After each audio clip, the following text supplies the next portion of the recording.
doel van die reeks wat ons vandag afsluit, was om ons te laat beweeg weg van 'n gevoel van mislukking, geestelike mislukking, geestelike leegheid, en skuldgevoelens, na 'n plek waar ons geestelik vervuld sal wees. Dit is regtig, ek dink, as ons kan praat van nommer 1. Die nommer 1 ding waarvan God ons wil, waar hy ons wil hê, dat ons weg sal beweeg van 'n gevoel van skuld en mislukking as Christene, as volgelinge van Jesus Christus, en dat hy wil hê dat ons sal begin lewe. Hierdie oorvloed lewe waarvan hy gepraat het. En ons het 3 temas gehad, met die reeks. Wat 'n vreemde ding wat ek kan bied.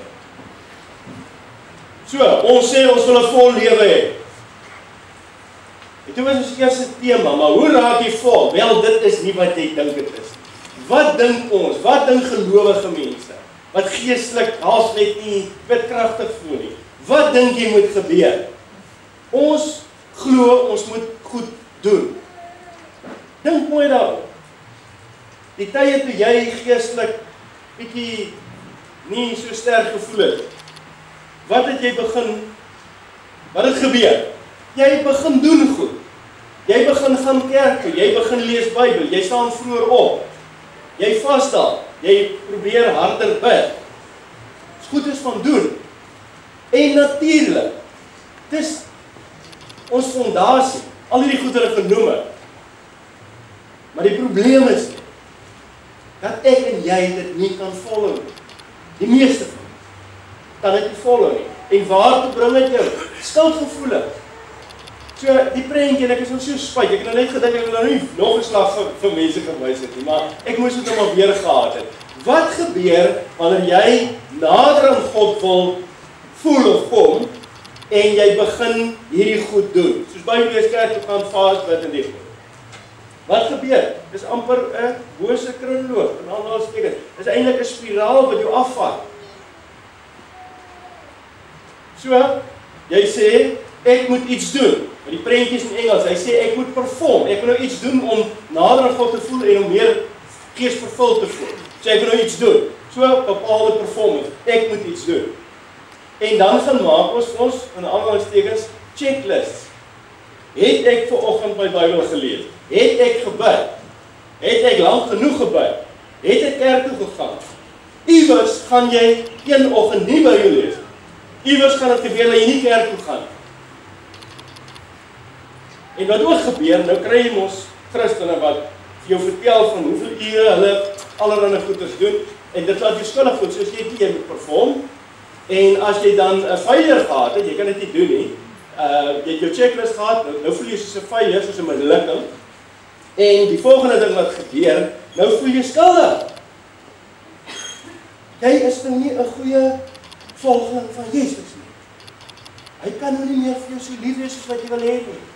Jy voel skuldig vir die goed. Dan trek jy af. Op 'n manier is dit half skamerig. Waar laat dit jou? Met hierdie gevoel van leegheid. Dat jy nie vol is. Jy sien, ek het gesê, hierdie goed wat ons genoem het, dis alles deel van ons fondasie. Dis deel van die verhouding met God. Maar ek en jy kan dit nie volg nie. Bitter min mense kan. En daarom sit kerke Sondag vol mense wat soos geestelike mislukkings voel. Hulle voel so leeg, so ver van God af. Wat 'n hartseer situasie. So, vol asseblief. Dit is nie wat jy dink dit is. Dit is nie die doen goed. Dit gaan nie oor meer doen nie. Maar dit is 'n uitnodiging om te connect. Dis wat dit is. Om net by hom te wees. Wat het Jesus gesê? Doen dit om goed, never. Nooit. Wat het hy gesê? Kom na my toe. Wees net hier. Volg my, bly in my. Wees net hier by my. En daarom praat hy sê, julle is nie langer my slawe nie. Julle is my vriende. So weet jy net as hy sê, begin soen God. As jou vriend. Jy weet, daar is niks wat jy en ek kan doen, wat ons nader aan God kan bring. En daar is niks wat ek en jy kan doen, wat ons verder van God af kan wegvat nie. Niks. Want hy is altyd, die konstante, teenwoordige by jou. Kom vry van die doen. En begin wees, leef as jy teenwoordigheid. Verlede week gaan ek kort vinniger maak. So, en ons gaan 'n paar keer gaan ons nou draai. Dis eenvoudiger as wat jy dink. So, toe ons gesê, maar kom ons gaan kyk na Jesus se lewe. Wat het hy gedoen? Hy het hierdie vlietende oomblikke van connection met mense gehad. Hy loop op pad, heel dag. Dan kom hy by 'n ou. Hy sê die ou vir hom, Here, maak my gesond. Hy sê, wil jy gesond word? Hy sê, ja. En woep, daar is jou gesond. Daar huppel hy weg. Daar het nie net iets in sy liggaam gebeur, maar iets in sy hart, in sy gedagtes. Hy het God by hom teenwoordig gevoel. En het ons mekaar aangeroep om te sê, maar dis iets wat ons reg hierdie dag moet doen. Skep oomblikke van stilte, al moet jy 'n timer op jouself instel, 2-3 keer 'n dag. As die timer afgaan, haal net die basis, praat net vir oomblikke. As krag daar, oomblikke stil, oomblikke van connection. Vandag gaan dit is soveel meer as wat jy dink. Vol asseblief, ek voel leeg. Hoe kan ek vol raak? Dis nie wat jy dink dit is nie. Dis eenvoudiger as wat jy dink. En dit is soveel meer as wat jy dink. So, kom ons kyk daarna. Wat is ons teksvers wat jy 3 weke gebruik het? May you experience the love of Christ, though it's too great to understand fully. Then you will be made complete with all the fullness of life and power that comes from God. Die power van God af. Kom ons breek hom op. Wanneer jy die liefde van Christus beleef en ervaar, wanneer jy weet wat hy vir jou lief is, jy beleef dit dan sal jy vol wees en krag in jou lewe. So dit gaan nie oor doen nie, dit gaan nie oor allerlei goed doen nie. Jy raak nie vol deur dinge te doen en nie te doen nie. Waarvan raak jy vol? Deur God se absolute liefde vir jou te beleef en te ervaar. Nee.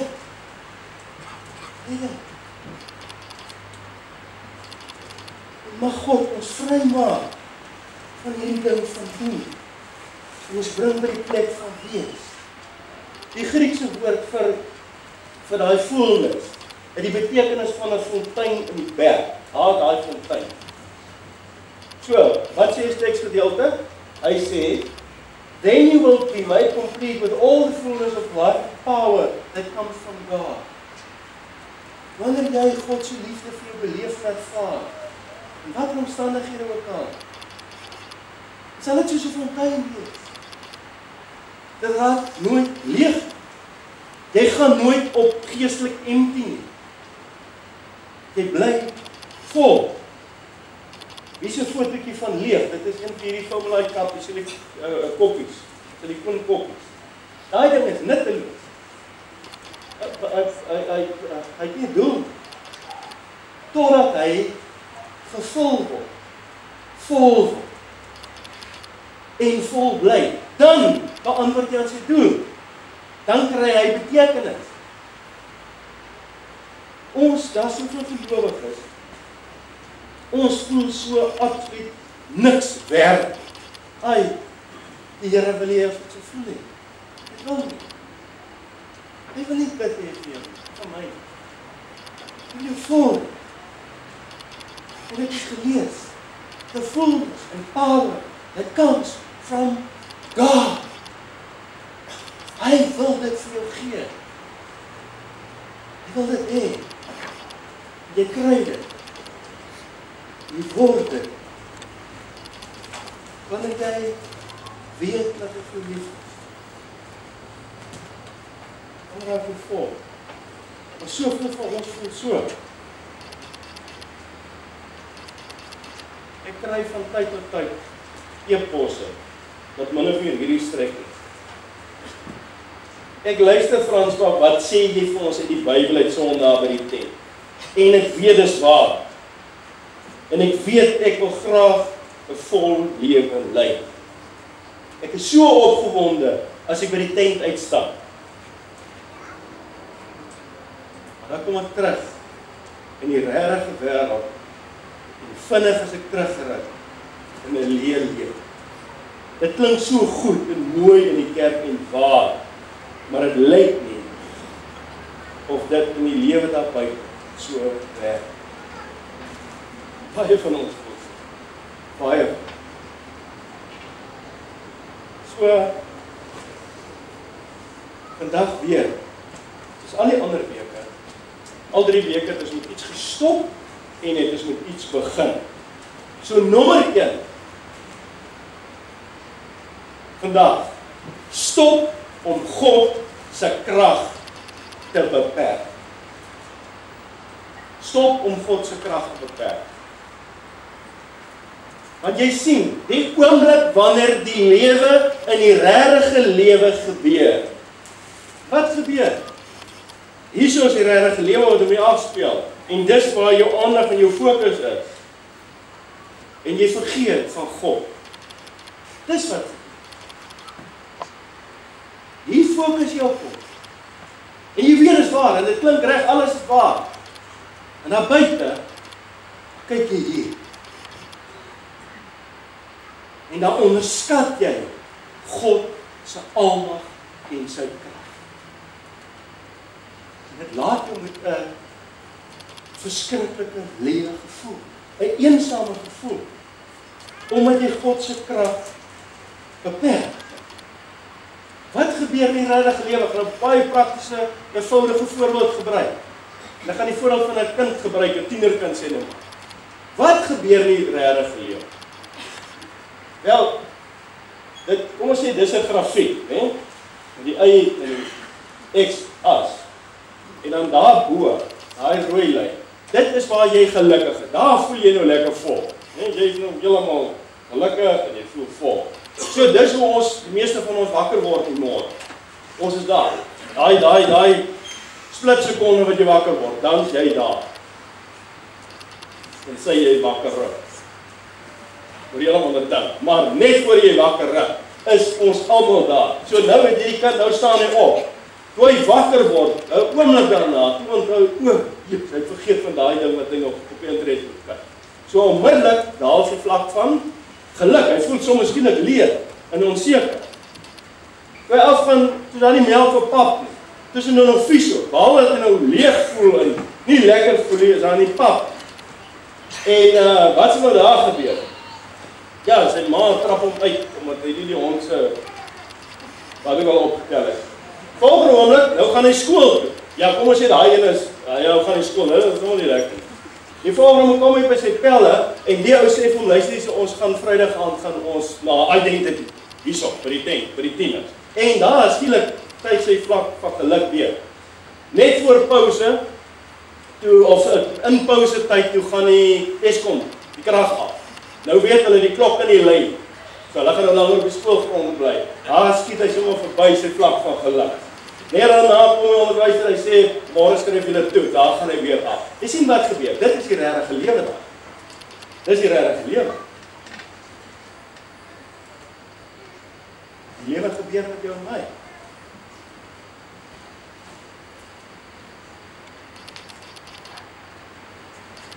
Maar in die lewe is daar die groot konstant. Die groot konstant. God. God is die groot konstant. Hy verander nie. Hy bly daar, die groot konstante, by jou, teenwoordig. Nie agtergebly in die tent toe ek uitgegaan het. Maar ook daar. Dis wat ek en jy vergeet. In die regte lewe, in aanhalingstekens die regte lewe. So al wat daar gebeur met jou en my, in die sogenaamde regte lewe, niks aan God se kant en wat hy vir jou en my voel in sy liefde vir ons. Niks het verander. Ons emosies het verander. Dis wat daar gebeur. Dis ons emosie. God het nie verander. Hy is nie weg. Hy kan nie. Hy is die alomteenwoordige. Hy is die groot konstante. Moenie toelaat dat jou emosies en jou gedagtes en jou gebrek aan die bewustheid van die teenwoordigheid van God in jou lewe en die wêreld, dit moet jou in my langer doen nie. Want dit laat ons met leë gevoelens. Moenie dat dit langer met jou gebeur nie. Hou op om God se krag te beperk.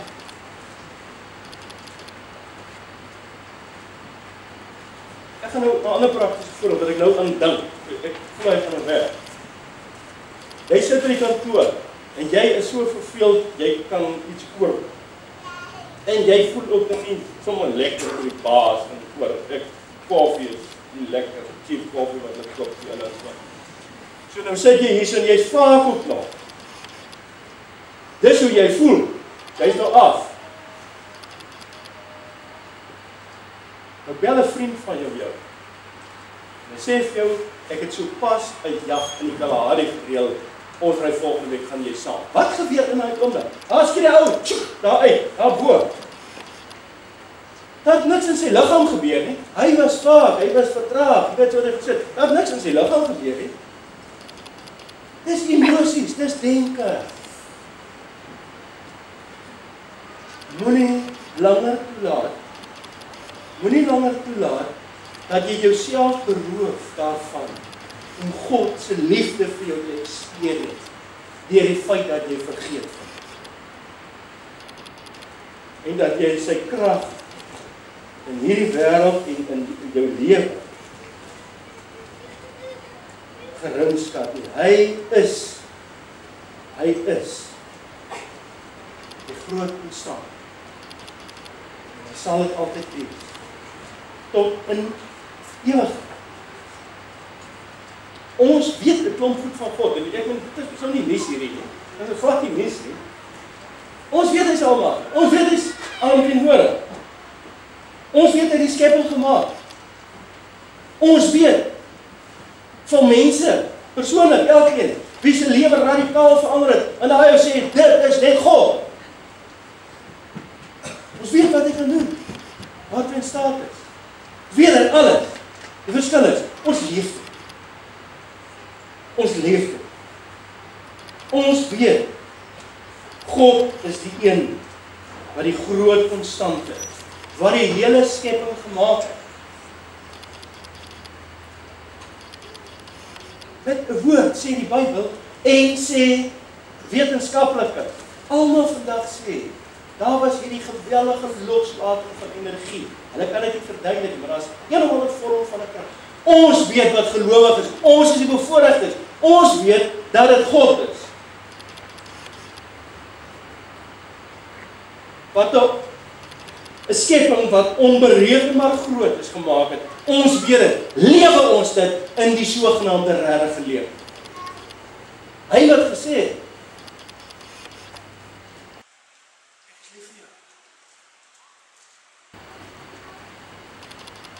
leef jy die een, leef jy, of beperk jy God? Ons weet, hy is die een wat daai wêreld op 'n misterieuse, wonderbaarlike wyse in 'n wentelbaan het, met seisoene wat kom en gaan. Ons weet dit. Dit is die groot konstante. Leef ons dit. Jy kan nou nie daai prentjie sien nie.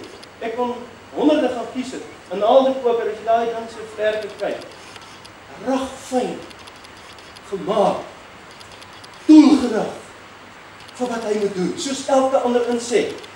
Ons weet God het dit gemaak. Daar's hondjies, jy kan nie sien die een is swart, die ander is bruin. En laat elkeen 'n ander persoonlikheid. Nee, uit een werkswijk, en uit een hond waar uit. Dis God, ons weet dit. Daar's 'n roos, jy kan dit nie sien nie. Blomme. Ons weet God het dit gemaak, op 'n manier wat geen kunstenaar dit kan nadoen. Ons weet dit. breine, dit kan jy ook nie mooi sien. Wetenskaplikes kan vandag sê, dat die neurone in ons breine vuur onophoudelik, konstant, soos 4 vliegies in die nag, werk hy nie so. God het dit gemaak. God het jou so gemaak en my. Ons weet, leef. Kan jy jou indink? Kan jy jou indink? As jy daai prentjies nou terugvat, van die oorknal ding, kan jy dink, hoe anders gaan jou lewe wees? As jy daai goed wat jy weet, van God, van die groot konstant, hoe anders gaan jou in my lewe wees, as is dit 'n slagtige lewe? Binne in die sogenaamde regte wêreld, daar waar die lewe gebeur. As ek en jy leef en optree in ooreenstemming met dit wat ons weet en glo, weet jy hoe anders gaan ons lewe wees? As 'n beskrywende woord daarvoor, dit sal vol wees. En dit sal pragtig wees. Want jy sal weet, hierdie goed is in Josef, dit niks te doen. Omstandighede niks te doen met dit wat God kan doen.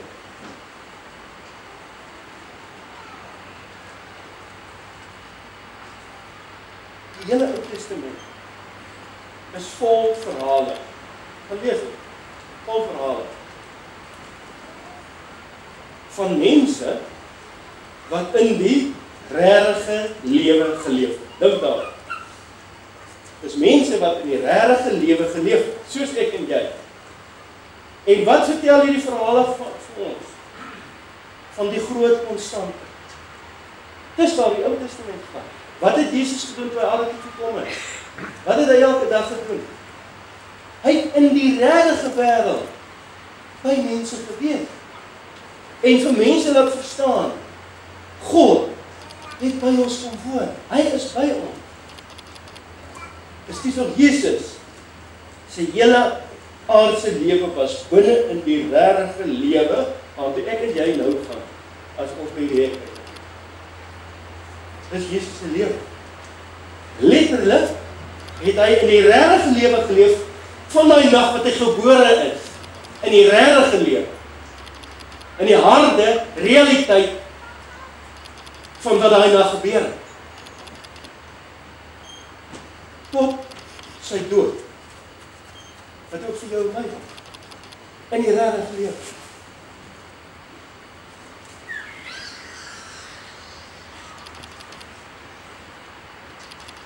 So. Jy moet môre hy jou kantoor toe gaan. Ek het regtig nie lang wil weet. Hy moet môre middag van kos koop vir jou en jou kinders. Dis die 21ste van die maand. Jy het regtig geld. Jy moet Dinsdag die dokter gaan sien. Om jou behandeling in die pad vorentoe met jou siekte te bespreek. In die regte lewe. Moet jy nou hier uitry terug alleen na jou woonstel.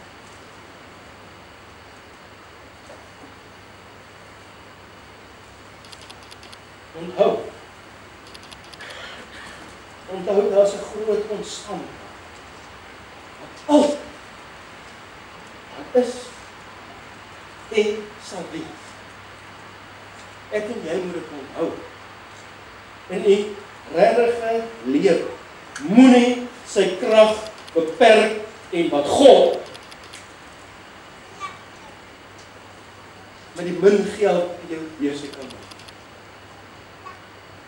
Moenie.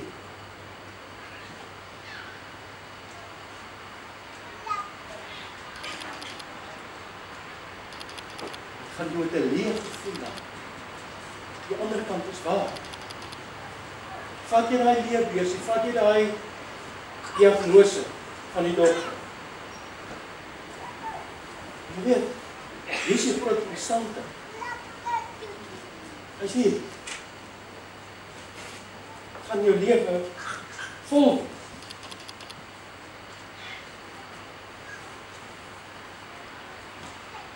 Ons het gesê, hou op om God se krag te beperk. En begin voorberei vir die volgende. Begin voorberei vir die volgende. Hier is ek en jy in die regte wêreld, die regte lewe.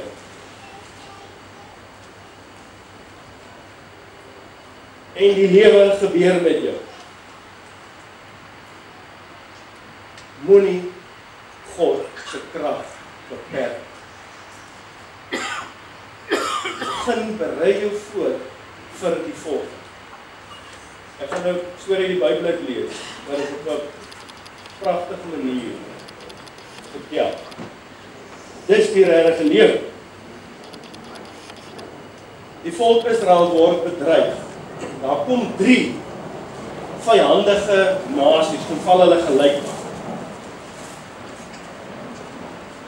Die volk Israel is nie eers in staat, hulle het nie genoeg manskappe om een van daai nasies aan te vat. Maar hier is hierdie uit 3 verskillende rigtings kom hulle op hierdie Israeliete. Dit is op daai oomblik hulle regte lewe. As nie 'n manier. En dan staan daar, kom die Here en sê hy, julle hoef nie te veg. Neem net posisie in en staan en kyk na die oorwinning van die Here vir julle. Moenie vrees nie, Juda en Jerusalem, moenie bang wees nie, trek julle môre tegemoet. Die Here sal by julle wees. Ons kan nie. Hier's 3 verskillende ouens. Hulle is baie sterker as ons. Meer as 3 keer. Dis die regte lewe. Dan onthou hulle vir die groot ontstaan. En dan dit wat nie sin maak, wat nie logies verklaar kan word in die regte lewe nie. Wat gebeur? Hulle gaan dan. Hulle gaan doen dit waarvan hulle oortuig is om te doen. En hoe die storie einde, wat gebeur is die volgende oggend. Ja, nie voordat dit gebeur het, staan hier. Daarna, dis vers 18, vers 19, dis 2 Kronieke 20, vers 19. Daarna die Lewiete opgestaan en die Here die God van Israel uit volle bors geprys. Hulle is nog op pad hier, nee? Maar uit volle bors prys hulle God reeds vir die uitkoms wat hulle glo, wat die groot konstante sal bewerkstellig. Hoe? Hulle weet. Maar uit volle bors. Daai neem posisie in en staan en kyk na die oorwinning wat gebeur het. Daai in posisie beteken om gereed te wees vir wat God besig is om te doen. Dis wat dit beteken. En toe begin sing hulle. So wat sê ons nou? Moenie God se krag in hierdie wêreld en in jou lewe en in omstandighede. Moenie dit inperk. En begin voorberei vir die volgende. Wat ook al jou omstandigheid vandag. So jy gaan môre gaan jy terug na daai werk. Die hopelose situasie. Moenie in daai situasie in die regte lewe. Moenie God se krag inperk. Moenie. Inteendeel, begin berei jou voor vir dit wat op pad is. Begin jou voorberei. Klink dit soos 'n storie vir kinders? Want Jesus het gesê, ek en jy moet maar soos kindertjies begin voor. Begin dit net doen. Begin dit net doen. En kyk hoe hy vir jou op pad uit daai ding sal maak. Want hy sal. En as jy daardeur gekom, hoe gaan jy voel? Gaan jy leeg voel? Nee. Jy gaan so vol voel. Net jy, dalk is daar familie van jou wat min of meer weet wat nou in jou lewe, wat is die ding? Wat is die regte lewe vandag vir jou? Maar net jy, weet regtig wat hier by jou aangaan. Hoe groter daai ding vandag is, hoe onmoontliker dit is, hoe voller sal jy voel, hoe meer geliefd sal jy voel, God se liefde experience, wanneer jy uitkoms tot sy gee. Moenie sy krag inperk.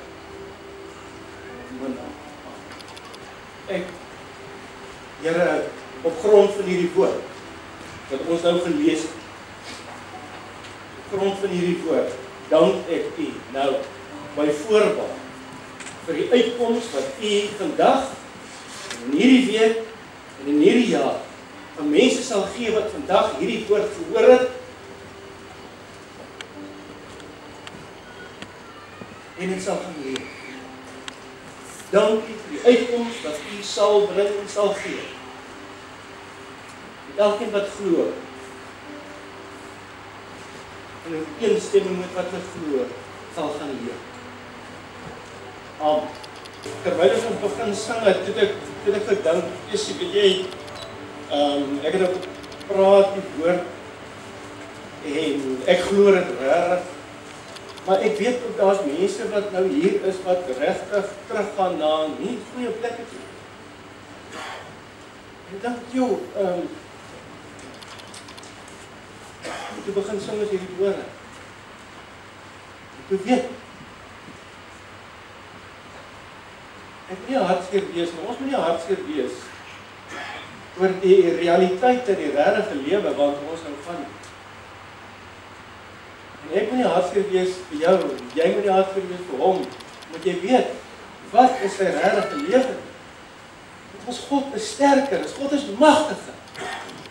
Wat ons moet doen, is ons moet sing, wat ons nou gesing het, met volle bors. Mekaar aanmoedig. God sal. Hy sal. Jy moet dit glo. En daarom is die seën vanoggend die woorde, ons teksgedeelte in Afrikaans, kan ek dit lees. Mag jy en ek, mag jy sy liefde ken. 'n Liefde wat ons verstand heeltemal te bowe gaan. En mag ek en jy heeltemal vervul word met die volheid van God. Aan hom wat deur sy krag wat ons werk magtig is om oneindig meer te doen as wat ons bid of dink. Hom kom eer toe. Jy gaan sy seën beleef en ervaar. Dit gaan jou so vol. As jy so gaan begin leef. Mag die Here jou seën en mag hy my seën. Amen.